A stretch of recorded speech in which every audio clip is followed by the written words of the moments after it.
Kejaksaan Agung kembali menetapkan 1 orang tersangka baru terkait perkara dugaan tindak pidana korupsi dalam tata niaga komoditas timah wilayah izin usaha pertambangan atau IUP PT Timah Tbk tahun 2015 sampai 2022. 1 orang yang ditetapkan sebagai tersangka baru oleh tim penyidik pada Direktorat Penyidikan Jampitsus adalah suami dari artis Sandra Dewi, Harvey Muiz.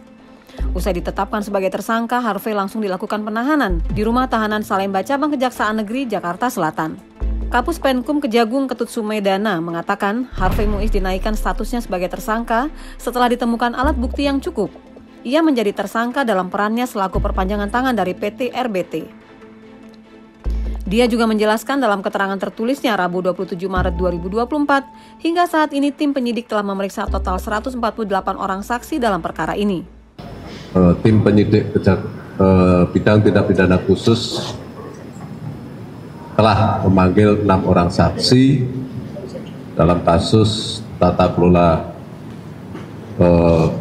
komoditi timah di wilayah IUP PT Timah, di mana 1 dari 6 orang saksi tersebut setelah dilakukan pemeriksaan secara intensif, tim penyidik memandang telah cukup alat bukti sehingga yang bersangkutan kita tingkatkan statusnya sebagai tersangka, yaitu saudara HM selaku perpanjangan tangan dari PT RBT.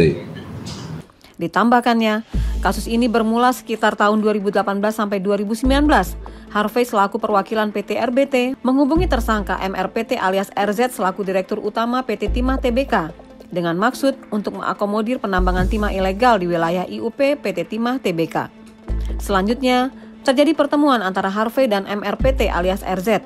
Lalu setelah beberapa kali pertemuan, terjadi kesepakatan kerja sewa menyewa peralatan prosesing peleburan timah di wilayah IUP PT Timah Tbk. Tersangka Harvey Muiz mengondisikan agar smelter PT SIP, CPVIP, PT SBS, dan PT TIN mengikuti kegiatan tersebut. Kemudian, Harvey menginstruksikan kepada para pemilik smelter tersebut untuk mengeluarkan keuntungan bagi dirinya maupun para tersangka lain yang telah ditahan sebelumnya, dengan dalih Corporate Social Responsibility atau CSR kepada Harvey melalui PT KSI yang difasilitasi oleh tersangka HLN. Atas kasus itu, Harvey disangkakan pasal 2 ayat 1 dan pasal 3 junto pasal 18 Undang-Undang RI nomor 31 tahun 1999, sebagaimana diubah dan ditambah dengan Undang-Undang nomor 20 tahun 2001, junto Undang-Undang RI nomor 31 tahun 1999 tentang perubahan atas Undang-Undang RI nomor 31 tahun 1999 tentang pemberantasan tindak pidana korupsi, junto pasal 55 ayat 1 ke 1 KUHP. Selanjutnya, tersangka HM dilakukan penahanan di Rumah Tahanan Negara Salemba, Cabang Kejaksaan Negeri Jakarta Selatan selama 20 hari ke depan, terhitung mulai tanggal 27 Maret 2024 sampai 15 April 2024. Dari Jakarta, Zulhamdi melaporkan untuk Rilis IDTV.